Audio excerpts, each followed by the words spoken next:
Albert Keating smelled the lumber before he saw the woman standing in the doorway of his own surveying office, and for one confused moment he thought a fire had broken out inside, because the whole place smelled of fresh-cut pine and sawdust instead of ink and paper. Then his eyes adjusted to the dim front room, and he saw the crates of his transit and chains stacked neatly against the wall, his ledgers squared on the counter, and a woman in a gray traveling dress standing behind his own desk, as though she had grown there.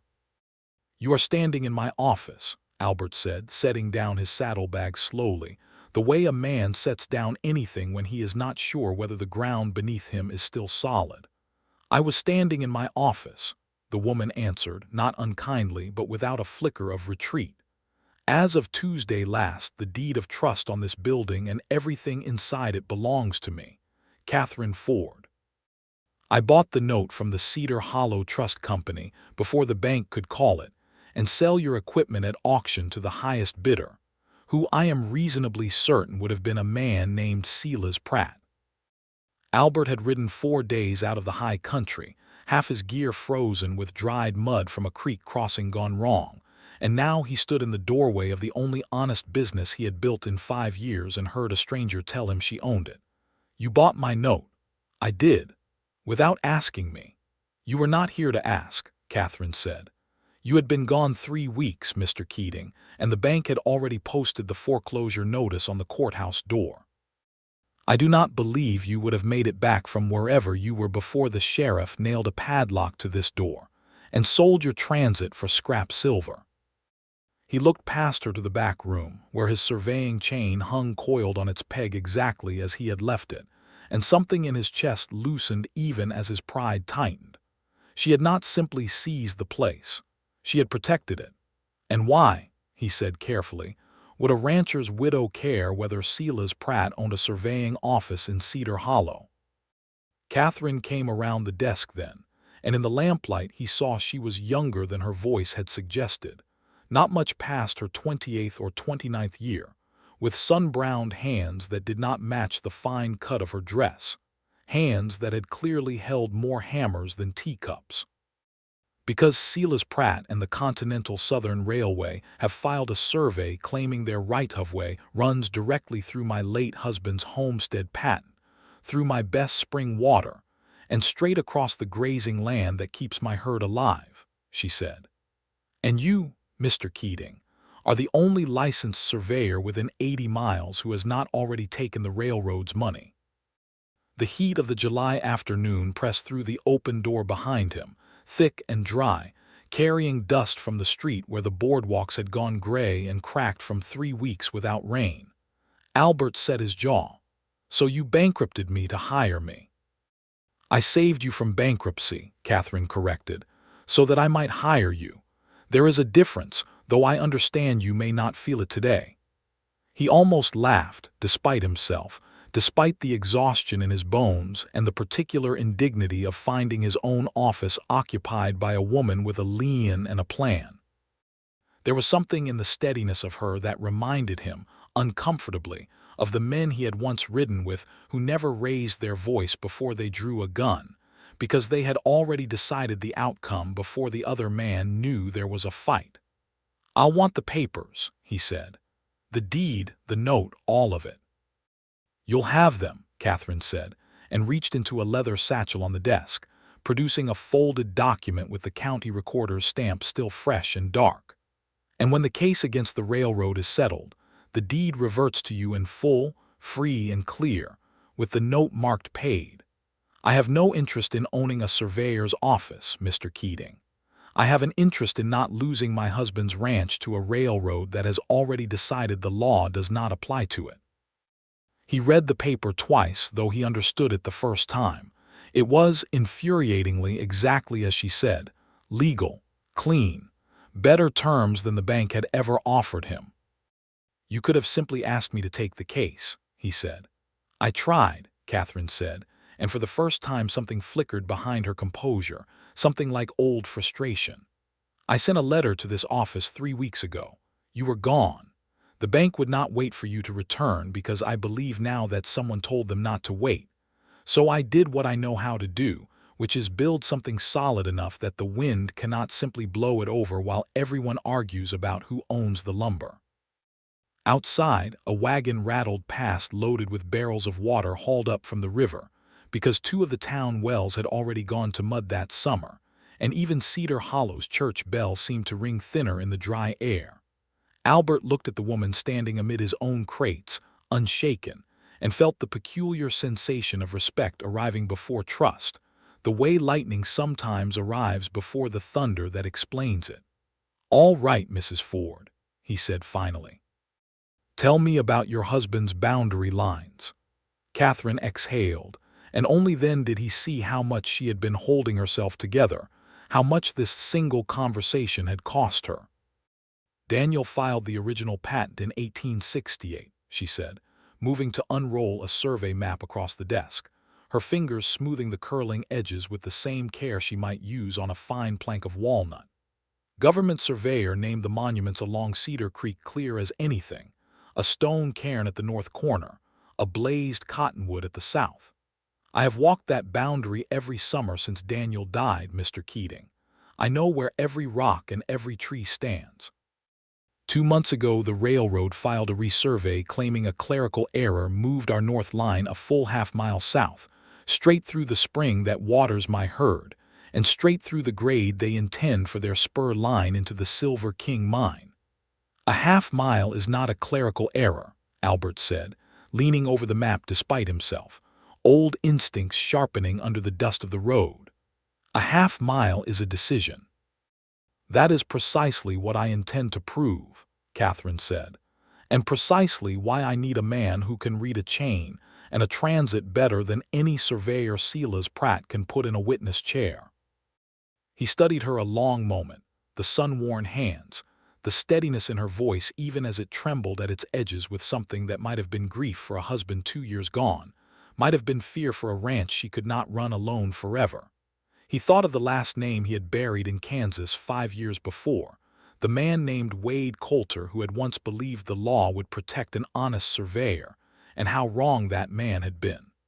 "I'll need my own equipment back first," he said. "And a horse that hasn't been ridden into the ground." "You'll have both by morning," Catherine said, and for the first time something like a smile touched the corner of her mouth. "Welcome back to your office, Mr. Keating." The heat did not break that week, nor the next. Cedar Hollow sat in a bowl of the Colorado high country where the silver mines climbed the ridges above town, and the creek ran low and brown through cottonwoods gone yellow at the edges from thirst. Ranchers hauled water in barrels for cattle too weak to walk to the creek themselves, and twice that July the volunteer fire brigade turned out for grass fires started by nothing more than a dropped pipe ash in dry weeds. Albert rode out to the Ford ranch on the 3rd morning, with his transit lashed behind his saddle, and a growing unease about the woman he had agreed to work for. She met him at the gate herself, in a canvas work skirt and boots gone pale with dust, and led him not toward the house but toward a half-framed structure rising at the edge of the yard. "You build things too," he observed, taking in the careful joinery of the barn addition, mortise and tenon instead of nails where it mattered. "My father was a wheelwright in Missouri before he brought us west to ranch," Catherine said. "He taught me to true a plank before he taught me to ride, though I never told my husband's cattle friends that. Half of Cedar Hollow thinks a widow who can swing a hammer is either a marvel or an abomination, and I have found it useful to let them keep arguing about which, since it means they leave me mostly alone to work. And the other half hired me to build the schoolhouse addition last spring, and the church pews the winter before that, and now the town council has awarded me the contract to rebuild the Cedar Creek Bridge, which is the only crossing sound enough for wagon freight within 20 miles. She said it plainly, without boasting, the way a person states a fact they have already had to defend too many times to enjoy repeating it. Silas Pratt would very much like that contract to go to the railroad's own engineer instead. Why would a rail agent care about a wagon bridge? Catherine's mouth flattened. Because the survey he has filed shows his spur line crossing at that exact point, Mr. Keating. He does not want a farm bridge there. He wants a rail trestle, and he wants it built by his own men so that when the case is settled, the crossing already belongs to the railroad in fact if not yet in law. Albert felt the shape of the whole thing then, the way a surveyor feels the true line of a boundary, once enough stakes have been set to see the pattern rather than the scattered points. It was not simply one widow's spring and grazing land. It was the whole creek corridor, the water, the crossing, the very shape of the valley's future, and Silas Pratt intended to own all of it before anyone in Cedar Hollow understood what had been taken. They worked the boundary line together for 4 days, Albert running the transit while Catherine held the chain, and he found himself watching her more than he watched his own instrument, the economy of her movements, the way she never asked a question twice because she remembered every answer the first time. On the 4th evening, with the sun going down red and swollen behind dust in the western sky, they found the first cairn, exactly where Daniel Ford's old survey notes said it should be, undisturbed, half buried in 10 years of grass.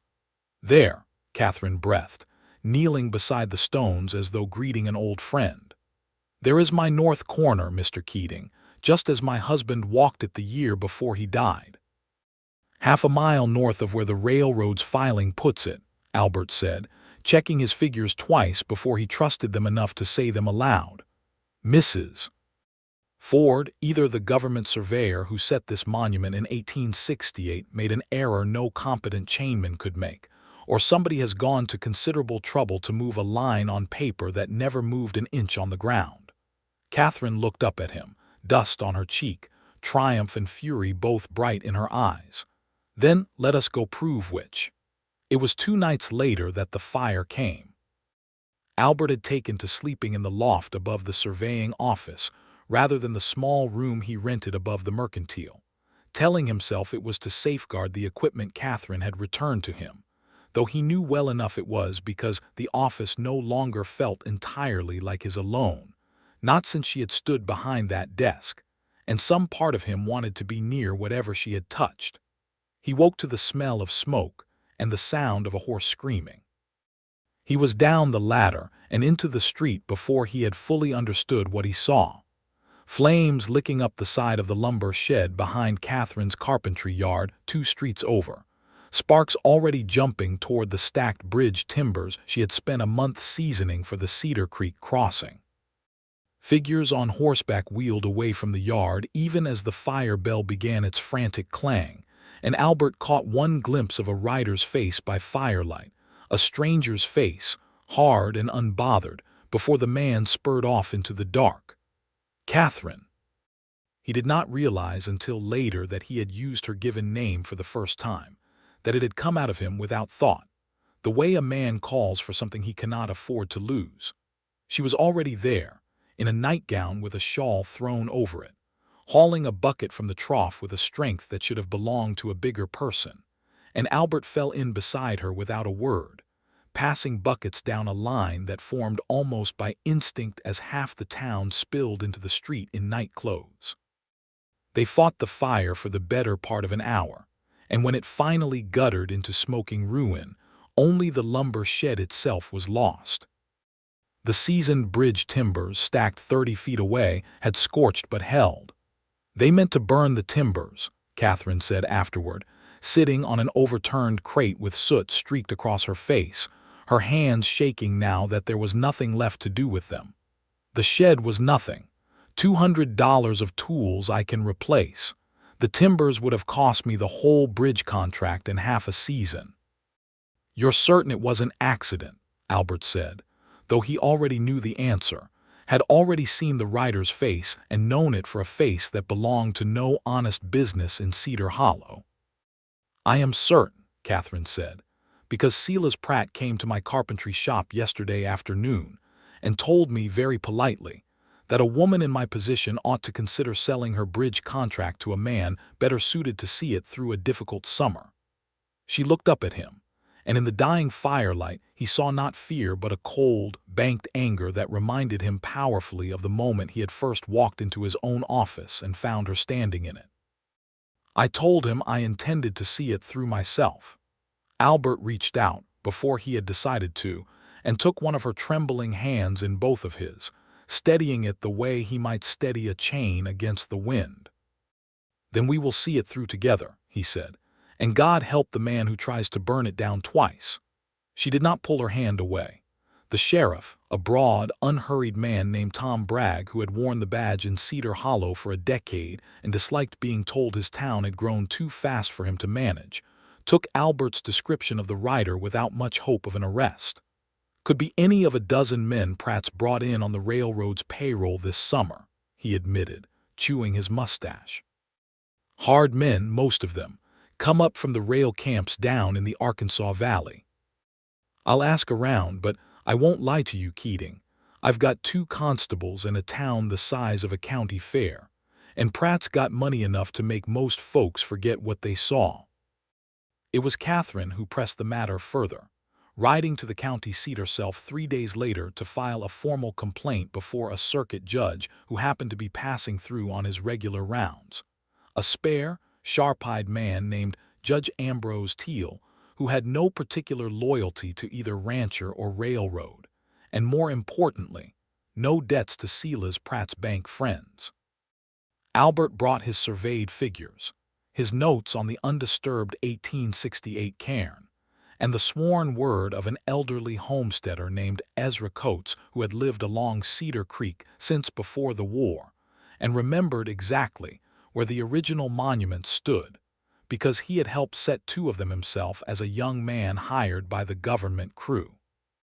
"The court finds," Judge Teal said at the end of a long, hot afternoon in the county courthouse, fanning himself with his own docket, "that the plaintiff has presented sufficient evidence of irregularity in the Continental Southern Railway's resurvey to warrant an injunction halting all construction activity on the disputed section of the Ford homestead, pending a full hearing before the district land office. The railroad's crews are to remove themselves from the property within 5 days." It should have felt like victory, and for one bright evening it did. Catherine wept a little, sitting on the courthouse steps with Albert beside her, wept the way a person weeps when a weight they have carried so long they forgot its shape is suddenly lifted, and Albert, without entirely meaning to, put his arm around her shoulders and she let him. "You did this," she said. "You and your chain and your stubbornness. You did this," he corrected her, "the day you bought my note out from under a bank that wanted to sell my equipment for scrap. I only followed the line you already knew was there." But the victory, as Albert had feared from the moment he understood the shape of Silas Pratt's ambitions, was only the first stake in a much longer boundary. 2 weeks later, word came up from the land office in Denver that the Continental Southern Railway had filed 6 new resurvey claims along the length of Cedar Creek, not only across the Ford homestead, but across 3 neighboring ranches and the northern edge of the town of Cedar Hollow itself, including the ground beneath the schoolhouse Catherine had helped build the spring before.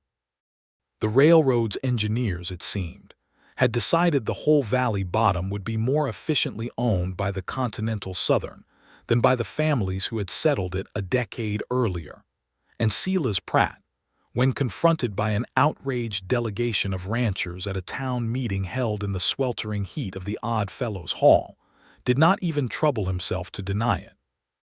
"The railroad brings prosperity to towns wise enough to welcome it," Pratt said, standing at the front of the hall in a linen suit that had somehow stayed spotless despite the dust choking every street outside, "and towns foolish enough to fight it find themselves left behind while the rails run elsewhere.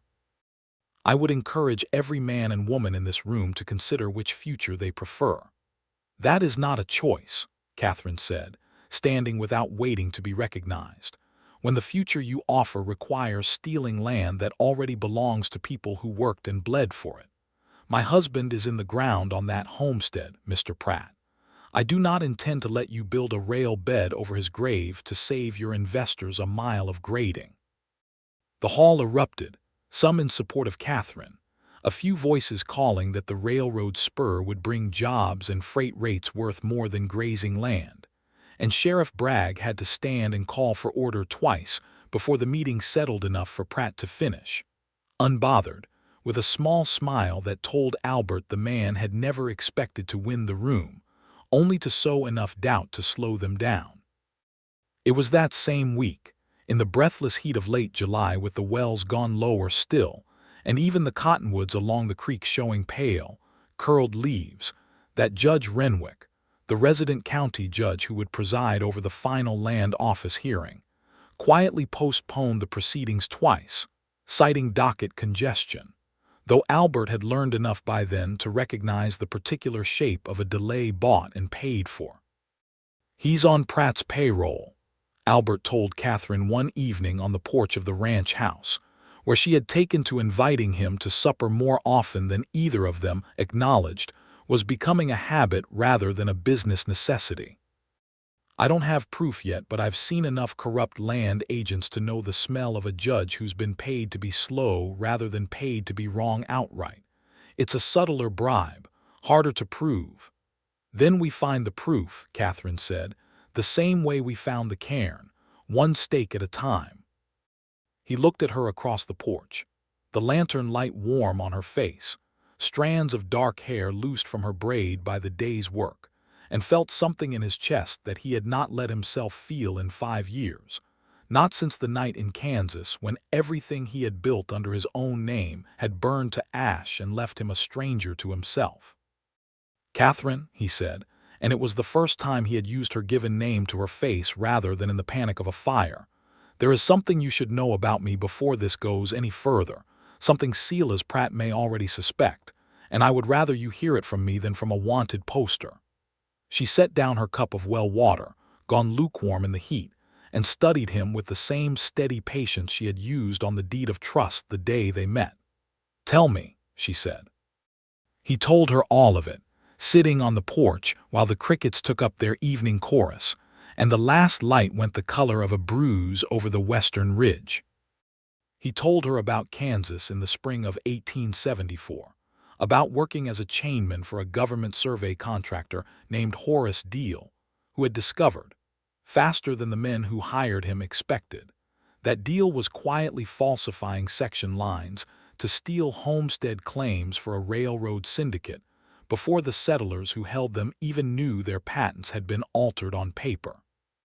He told her how he had refused to sign the falsified field notes, how he had threatened to ride to the land office in Topeka and report what he had seen, and how 3 of Deal's hired men had ambushed him on the road that same night. He told her how, in the dark and the panic of it, a deputy sheriff riding with Deal's men had been killed, shot by one of Deal's own hired guns in the confusion, and how Deal had turned the death into a wanted notice charging Albert Keating's true name, Wade Coulter, with armed robbery and the murder of a peace officer, a crime invented whole to silence a man who had only ever wanted honest lines on honest paper. "I ran," Albert said, his voice low and even the way a man speaks of an old wound he has learned to carry without flinching. "I ran because I understood even then that a poor surveyor's word would never outweigh a wealthy contractor's story, not in front of a Kansas jury with Deal's railroad friends watching from the gallery. I took my mother's maiden name, Keating, and I went west, and I have spent 5 years earning honest work under it, one survey at a time, until Silas Pratt's men look at me and see nothing but a competent chainman with an unremarkable past. And if Pratt learns the truth, then he will send for a bounty hunter with the old poster in his pocket, and I will hang for a murder I did not commit, or spend the rest of my life running from a lie I never told." He met her eyes then, bracing himself for whatever judgment he would find there. "I should have told you before you bought my note, Catherine. You had a right to know what you were buying into." For a long moment Catherine said nothing, and Albert felt the silence stretch out like the gap before a rockslide, the terrible pause when a man cannot yet tell whether the mountain has decided to fall on him. "Daniel used to say," she said at last quietly, "that a man's worth is not the worst story ever told about him, but the truest one, and that the two are not always the same thing." She reached across the small distance between their chairs and took his hand, the way he had taken hers the night of the fire. "I have watched you walk a boundary line for a full week without once cutting a corner even when no one but the grass would have known. I have watched you carry water buckets until your hands blistered to save timber that was not even yours. I do not believe, Albert Keating, that the truest story about you is the one on a 5-year-old wanted poster in Kansas."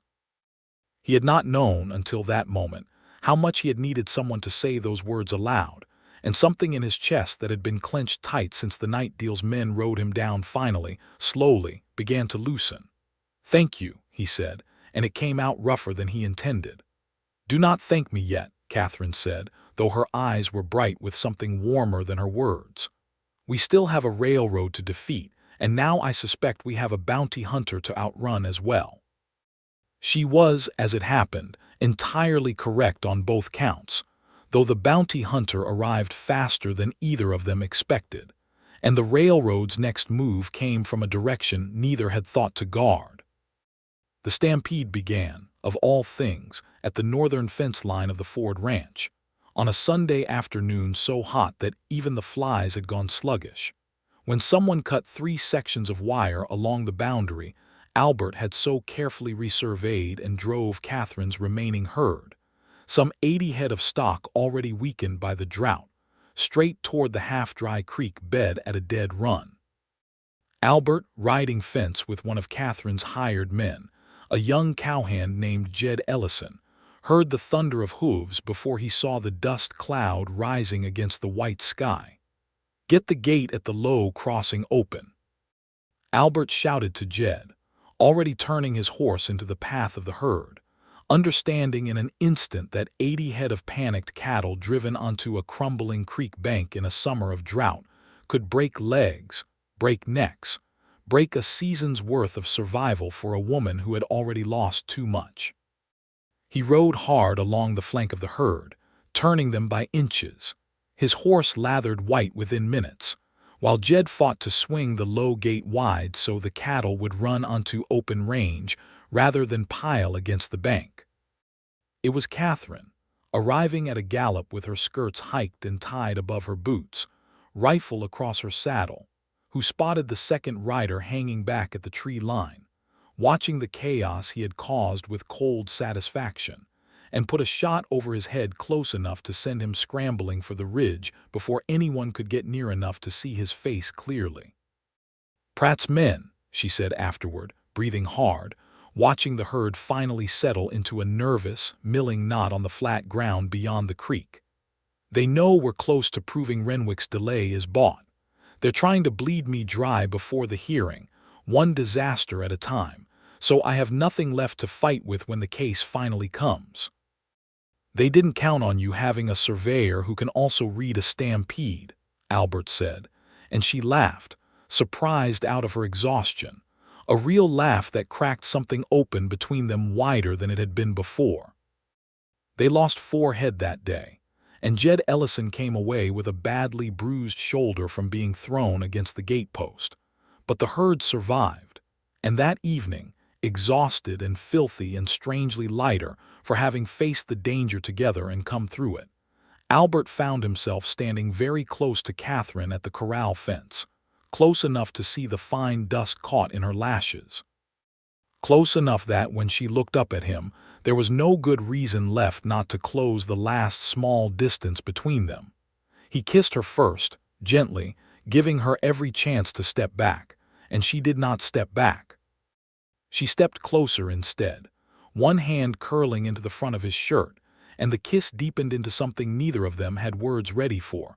5 years of caution on his part and 2 years of careful, widowed solitude on hers dissolving together in the hot, dust-scented dark. "I have not done that," Catherine said afterward, a little breathless, resting her forehead against his shoulder, "since Daniel." "I have not done that," Albert admitted, "since I stopped believing anyone could look at the whole truth of me and stay." "I already know the whole truth of you," Catherine said, "and I am still here." The bounty hunter arrived in Cedar Hollow 8 days later on the afternoon stage. A lean, unhurried man named Emmett Coyle, who wore his authority the way some men wear a badge and others wear a grudge. And Albert knew him for what he was the moment he stepped down into the street and studied the town's faces with the particular patience of a man paid by the job rather than the hour. Coyle found Albert at the surveying office on the third day, laid a worn, sun-faded handbill on the counter between them, and did not bother with pleasantries. "Wade Coulter," he said, "wanted these 5 years out of Ellsworth County, Kansas, for armed robbery and the murder of Deputy Harlan Voss. There's a reward posted, though I confess the railroad man who hired me to find you seemed more interested in your silence than in the money." Albert did not reach for the handbill. He had seen his own face rendered in crude ink often enough in the early years to no longer need reminding what it looked like. "That notice is a lie," he said evenly, "built by a man named Horace Deal to cover a fraud he was committing against homesteaders in Ellsworth County, and a killing his own hired man committed, not me." "That may well be," Coyle said, unmoved, "and it is not my job to weigh the truth of it, only to bring you before a Kansas court, where I imagine they will weigh it a great deal more slowly than either of us would like." It was Catherine who arrived in the doorway then, drawn by Jed Ellison's warning that a stranger had gone to see Albert wearing the look of a man with business that ended in irons, and it was Catherine who did not raise her voice, did not reach for a weapon, but simply stood in the doorway with the particular stillness of a person who has already decided precisely what she intends to do. "Mr. Coyle," she said, "before you drag a man 400 miles to answer for a murder, I would think even a bounty hunter might want to know he is dragging back the wrong killer." Coyle studied her with mild interest. "And you would be Catherine Ford. I have retained Mr. Keating as my surveyor in a land dispute against the Continental Southern Railway, and I have watched him defend my herd, my timber, and my land at considerable risk to himself for 2 months now. I do not believe a man capable of that is the man on your handbill, and I intend to prove it before you put him on that stage." "You have 3 days," Coyle said, after a long moment, surprising them both. "I am not an unreasonable man, Mrs. Ford, and I have carried enough of these papers to know that not every notice tells the truth of the crime it names, only the truth of who paid to have it written. But my employer expects results, and I cannot delay indefinitely on the strength of a widow's faith in her hired man." 3 days, Catherine said, "is enough time to send a telegram to Ellsworth County and ask a few careful questions." It was, in the end, a young Kansas telegraph clerk's memory and an old man's guilty conscience that saved Albert Keating from the stage east. Catherine wired the county recorder's office in Ellsworth directly, and receiving no useful reply from officials who had every reason to protect the old record, she wired instead an aging federal land commissioner named Otis Bell, who had once served as clerk to Horace Deal's survey crew and had, in the intervening 5 years, retired to a small farm outside Salina with a conscience that had apparently grown heavier rather than lighter with time. His reply came back 2 days later, and Sheriff Bragg read it aloud in the front room of the jail with Emmett Coyle standing, arms folded by the window, and Albert seated, unshackled but tense, at the small table where prisoners were usually questioned. "I have long known," Bragg read, squinting at the clerk's careful, cramped hand, "that the notice issued against Wade Coulter in the spring of 1874 misrepresented the true circumstance of Deputy Voss's death. I was present the night in question, hired as clerk to Horace Deal's survey party, and I witnessed Deal's man Silas Pratt, then employed as Deal's foreman, fire the shot that killed Deputy Voss in the confusion of an ambush intended to silence Coulter for threatening to report our falsified survey lines to the land office in Topeka. I did not come forward at the time out of fear for my own position and safety, a cowardice I have regretted every year since. I am prepared to swear this statement before any court that will hear it." The room went very still. "Silas Pratt," Albert said, the name tasting strange and vindicating in his mouth all at once. "The same Silas Pratt who now works for the Continental Southern Railway in Cedar Hollow. I never knew the foreman's name, only his shadow riding down on me in the dark. 5 years, and it was him all along. Then Pratt has more to lose from this hearing than a spur line, Catherine said slowly, understanding arriving all at once, the way the last stake in a survey suddenly reveals the true shape of the whole field. If it comes out that he murdered a deputy in Kansas to cover a land fraud, he loses everything: his position, his freedom, his railroad's confidence. That is why he wanted you gone before the hearing, Albert. Not only to weaken my case, to silence the one man alive who could name him. Emmett Coyle, to his credit, did not hesitate long once Otis Bell's sworn statement lay before him. I have no interest in dragging an innocent man to a hanging to protect the true killer's comfort, he said, folding the letter with unexpected care. I will carry this statement to the Ellsworth County Sheriff myself, Mrs. Ford, and I will tell him plainly that the reward notice on Wade Coulter ought to be withdrawn and reissued in Silas Pratt's name instead. It may take some weeks for Kansas to act on it properly, but I do not believe your Mr. Keating has anything further to fear from me. Albert stood, offered his hand, and Coyle shook it without ceremony, a bounty hunter's version of an apology. That should have been the end of the danger, and for a few golden days it felt as though it might be. The heat did not break, but hope did, spreading through the Ford ranch and the surveying office alike like water finding a crack in dry ground. Albert and Catherine spent long evenings preparing testimony for the coming land office hearing. Otis Bell's statement carefully copied and notarized. Ezra Coates's memory of the original 1868 cairn sworn and filed. Albert's own resurvey figures laid out clean and irrefutable across a table in the surveying office they now, in every way that mattered, shared. It was during one of those evenings, with a summer storm finally gathering black and heavy over the western ridge after weeks of merciless clear skies, that Albert set down his pen and looked at Catherine across the lamplit table, with an expression she had come to know well enough to recognize as something more than surveying business. I have spent 5 years, he said, believing that a man with my history had no right to ask a good woman to build a life beside him. I do not believe that any longer, Catherine, not since I watched you stand in a doorway and stare down a bounty hunter on my behalf without so much as raising your voice. Catherine set down her own pen. Outside, the first low rumble of thunder rolled down off the ridge, the first real promise of rain the valley had heard in 6 weeks.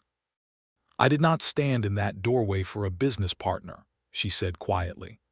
I stood there for the man I have fallen in love with, Albert Keating, whatever name the state of Kansas once wanted written on a handbill. He crossed the small room and took her face in both hands, and this time when he kissed her there was no hesitation in either of them, no careful testing of the other's willingness, only 2 people who had already, through fire and stampede and a dozen quiet acts of courage, chosen each other long before either had said the words aloud.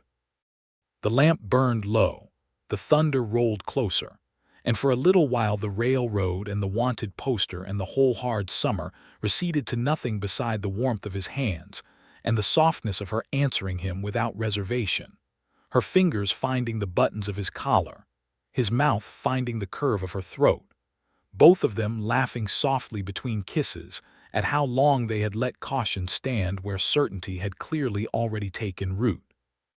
"Marry me," Albert murmured against her hair, and it was not the practiced proposal of a man who had planned his words, only the truth arriving the moment he was sure enough of it to say it.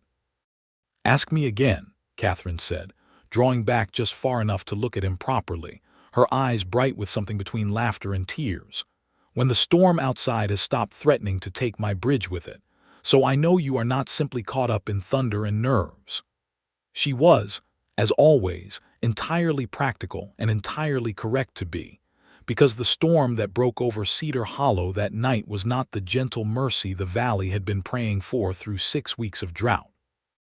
It came instead the way disasters often come after long patience finally runs out, all at once and far too much. The rain began just after midnight, a hard, driving deluge that turned the parched, cracked earth into a sudden sheet of runoff with nowhere to go. And by the time the church bell began ringing its frantic alarm through the dark, Cedar Creek had already risen 4 feet above its summer banks, carrying uprooted brush and whole sections of fence lying down from the drought-baked hills, where nothing remained to hold the soil together. Albert was already awake, watching the lightning crack over the ridge from the office window, when the first messenger pounded up the street shouting that the new bridge timbers, the very ones Catherine had defended from fire a month before, were being swept from their staging ground at the crossing, and that half the crew's tools, along with the strongbox containing every document they had gathered for the hearing, notarized statements, survey notes, the original county recorder's copies, sat in a line shack near the bank that the rising water had already begun to undercut. "The strongbox," Albert said aloud, already pulling on his boots, understanding in an instant of cold clarity that everything they had built over 2 months, everything that would clear his name and save Catherine's ranch, sat in a wooden shed about to be swallowed by the flood. Catherine kept it there for safe keeping, away from the office, in case Pratt's men tried the office again. He ran the half-mile to the crossing through driving rain, lightning turning the world white and black by turns, and arrived to find Catherine already there ahead of him, having ridden out the moment the alarm sounded, standing thigh-deep at the edge of the churning brown water with a coil of rope already in her hands, shouting instructions to Jed Ellison and 2 other hands who had gathered to try to save the bridge timbers still lashed at the far bank. "The strongbox is still inside," she called to Albert over the roar of the water, pointing toward the line shack, whose foundation posts on the creek side had already begun to lean at a sickening angle as the bank beneath them dissolved into mud. "I sent Jed for it 10 minutes ago, but the water's come up too fast. He couldn't reach the door." Albert did not think. He waded into the current, the water shockingly cold after weeks of heat, the pull of it stronger than he expected even at the shallow edge, and fought his way toward the leaning shed while Catherine shouted for the others to bring rope and lanterns.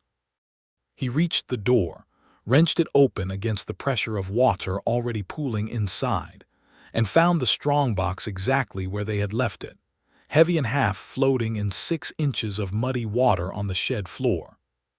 He had just hauled it up into his arms when the ground beneath the shed's far corner gave way entirely, the whole structure lurching sideways with a groan of splitting timber, and the floor tilted hard enough to throw Albert against the door frame, the strongbox nearly slipping from his grip. "Albert." Catherine's voice cut through the storm, sharp with terror, and he saw her wading closer despite the current, rope in hand, heedless of her own footing on a bank that was crumbling away beneath everyone's boots that night. He shoved the strongbox out through the doorway toward the higher ground where Jed waited, and turned to follow it just as the bank beneath the shed's remaining corner collapsed entirely, dropping the structure and Albert with it into the roiling brown water and a thick, sucking mud that closed around his legs like a fist the moment he hit the current.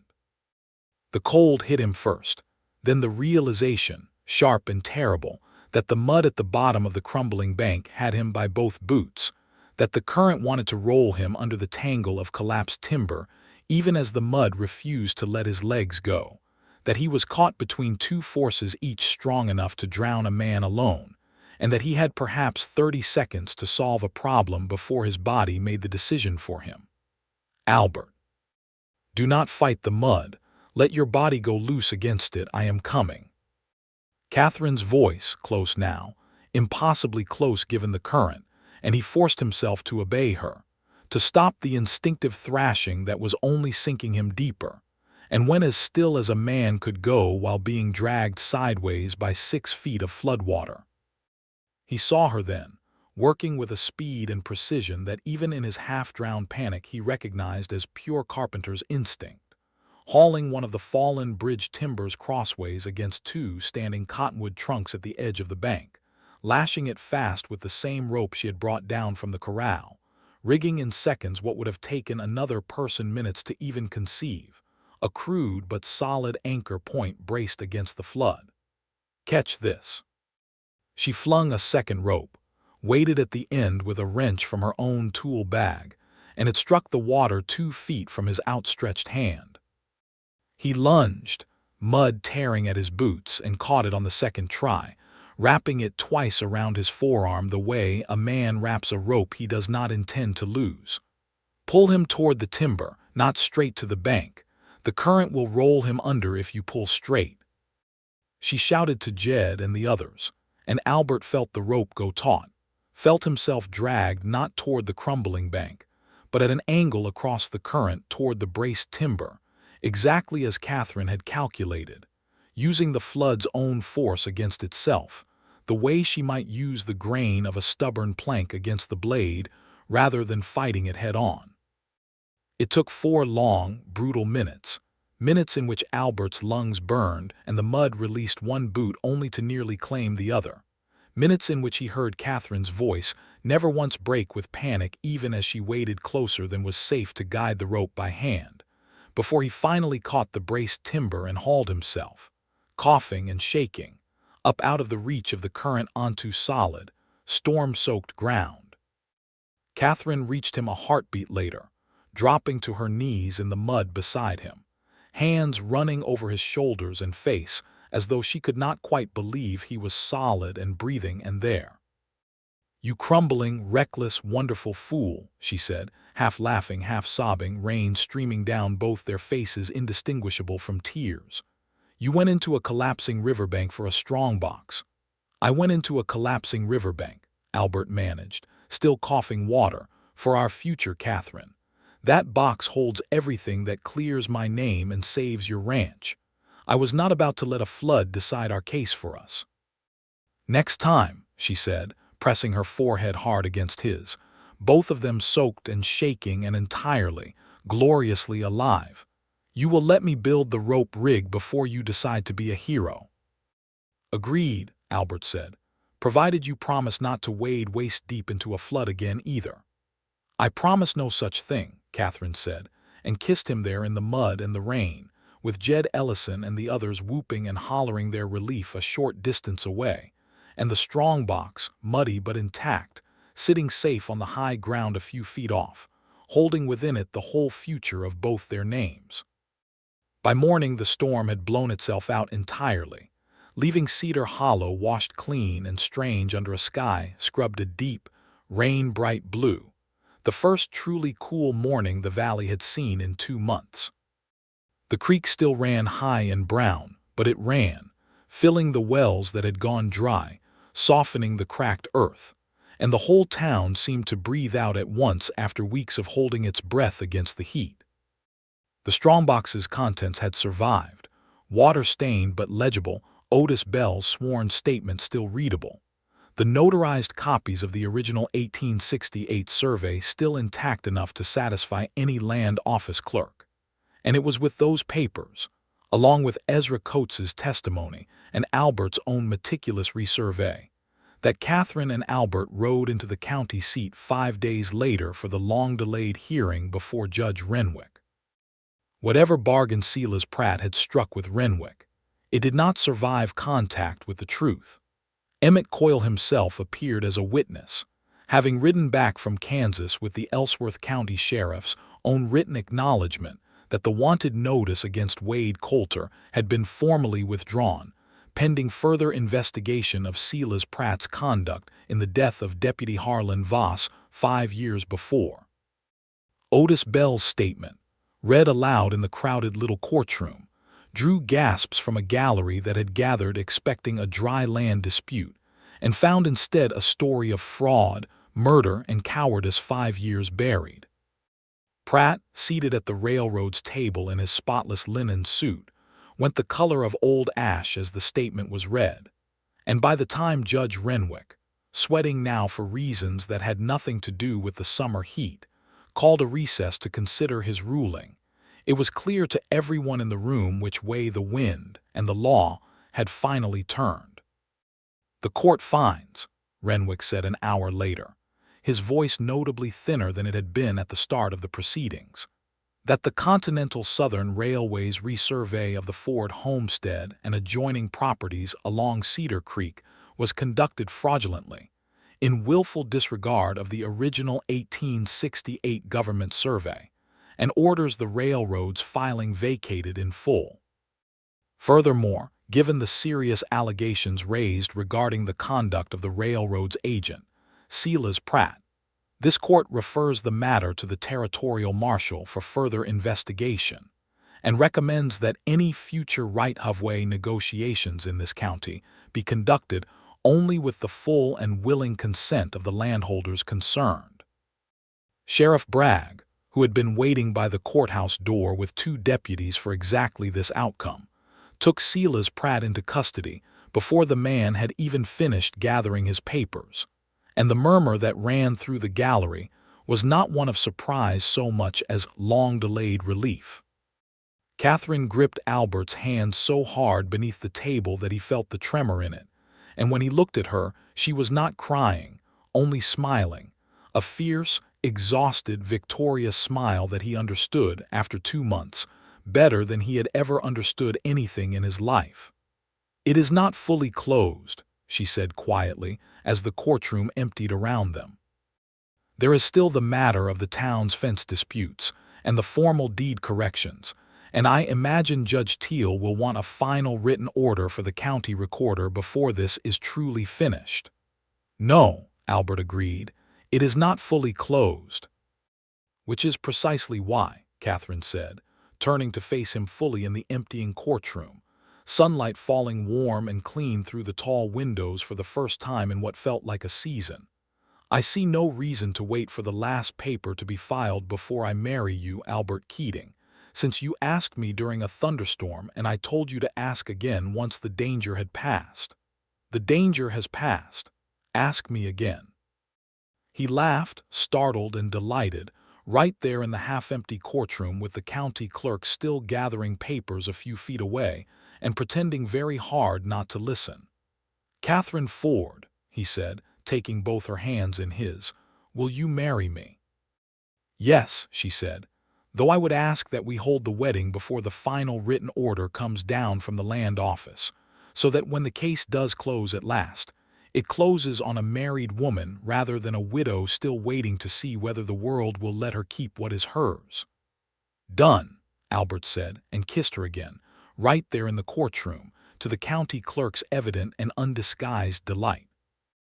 They were married 11 days later, on a Sunday morning cooled by the same storm system that had broken the drought, in the little white church at the edge of Cedar Hollow, where Catherine had helped rebuild the pews 2 winters before. The town turned out in numbers larger than the church could comfortably hold, ranchers and shopkeepers, and Ezra Coates leaning on his cane in the front pew. Jed Ellison scrubbed clean and beaming from the aisle, Sheriff Bragg standing at the back with his hat respectfully in hand, and even Emmett Coyle, who had lingered in town longer than his job required, slipping in near the door just as the ceremony began. Catherine wore a simple dress of pale blue cotton, no lace or finery, because she had told Albert plainly that she intended to be married in something she could still work in the next morning if the bridge needed her. And Albert, standing at the front of the church in a borrowed coat that fit him better than any coat he had owned since Kansas, thought he had never in his life seen anything as beautiful as the sight of her walking up that short aisle toward him. Sunlight through the windows, catching the dust of the churchyard, still clinging faintly to her boots. "Do you, Albert Keating?" the minister asked, and Albert noticed, with a warmth that settled somewhere deep and permanent in his chest, that the name spoken over him in that church was the true one, the one he had earned for himself across 5 hard years, the one no wanted poster, cleared now or not, would ever again have power to take from him. "Take this woman to be your lawful wife." "I do," he said, and meant it with everything he had left after a summer of fire and flood and finally, blessedly, love. "I do," Catherine echoed a moment later, her voice steady and clear and certain, and when Albert kissed his bride before a church full of witnesses who had watched this whole hard summer unfold, the cheer that went up shook dust from the rafters. The formal written order closing the case arrived from the district land office 3 weeks after the wedding, delivered by the same stage that had once carried Emmett Coyle into town with a 5-year-old lie in his saddlebag. It confirmed, in dry legal language that could not begin to capture the cost of proving it, that the original 1868 survey monuments along Cedar Creek stood as the lawful boundary of the Ford homestead and its neighboring ranches, that the Continental Southern Railway's resurvey was vacated in its entirety, and that any future right-of-way through the valley would require the willing, compensated consent of every landholder along the route. Silas Pratt, by then, sat in a Kansas jail awaiting trial for the murder of Deputy Harlan Voss, the railroad having severed all connection to him the moment his fraud became a public liability rather than a private convenience. Cedar Hollow, in the weeks that followed, settled back into a rhythm that felt, to Albert, like the first honest peace he had known in 5 years. The heat wave broke for good with a second gentle rain in early September. The wells filled. The grass along Cedar Creek came back green in patches where the flood had scoured away the dust. And the bridge, Catherine's Bridge, rose steadily on its new foundations under her careful direction. Built not to serve a railroad's convenience, but to carry wagons and cattle and families safely across the water for whatever years the valley had left to give them.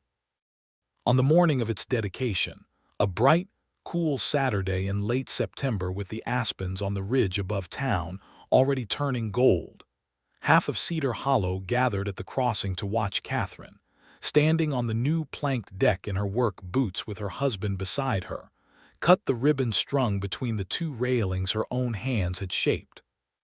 2 months ago, Catherine said, addressing the small crowd with the same plain steadiness she had once used to face down a bounty hunter and a railroad agent both. This crossing nearly washed away in a flood that also nearly took the life of my husband, and very nearly took the future of every family whose land borders this creek. It stands today because the people of this valley refused to let a powerful company decide, on paper, what belonged to us in truth. It stands because a good man was willing to wade into a flood for the sake of a strongbox full of evidence, and because this town was willing to believe the truth over a lie even when the lie came dressed in a fine linen suit. A ripple of laughter ran through the crowd at that, and Albert, standing beside her, felt Ezra Coates's hand clap his shoulder in rough approval. "I built this bridge with my own hands," Catherine went on, "because I promised this town, and because I promised myself, that a widow with a hammer could finish what she started, regardless of who tried to stop her. I do not stand here as a widow any longer, but I stand here every bit as capable of finishing what I start, and I intend to keep doing exactly that for as long as this valley needs bridges built." She cut the ribbon, and the crowd surged forward across the new planks, testing the solid give of good, honest carpentry beneath their boots, wagons rolling across within the hour, children racing back and forth simply for the joy of a crossing that no longer groaned and swayed beneath them. Albert found Catherine at the rail's edge afterward, watching the creek run clean and full beneath the new deck, the same water that had nearly drowned him now flowing docile and bright in the autumn sun. "You never did answer me properly," he said, coming to stand beside her, "the night of the fire when I said I would see the bridge through with you." "I meant it a great deal further than lumber and boundary lines, Catherine, even then." "I know," she said, leaning into him, her shoulder fitting against his side with the ease of 2 months' hard-won trust.